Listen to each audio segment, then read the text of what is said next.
welcome to Medical Dialogues, your daily dose of health and medical news. I'm Roshni Dhar. Let's look at today's top health news.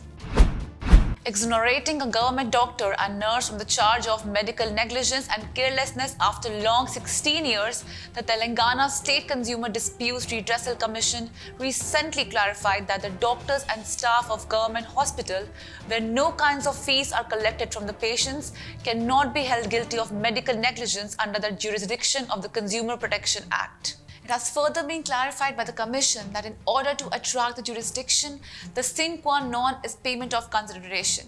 Where there is no consideration, the jurisdiction of the Consumer Protection Act will not be attracted.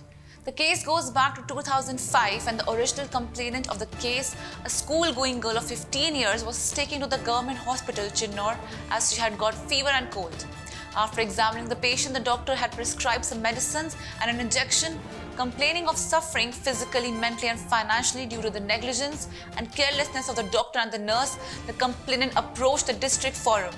On the other hand, the nurse who gave the injection to the patient submitted that she was working as auxiliary nurse and midwife. She further claimed that she was in no way concerned with giving injections and the patients who come to the hospital for the treatment. After hearing the contentions of both the sides, the district forum allowed the complaint in part and directed the doctor and the nurse to pay Rs 1,98,000 and Rs 2,000 towards cost.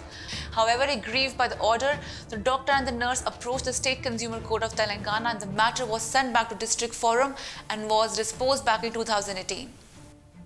Finally, exonerating the doctor and the nurse, the Consumer Court noted, adverting to the merits of the case, we have no hesitation in holding that the first complainant cannot entertain the grievance for the simple reason the first complainant was treated in the government hospital where no kind of fees was collected either from the complainant or any other patient. The observation of the district forum that since the citizens pay taxes to the government and the government is running the hospital, they are liable is obnoxious.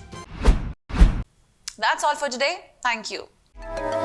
Never miss a medical update from Medical Dialogues. Like, subscribe, and press the bell icon.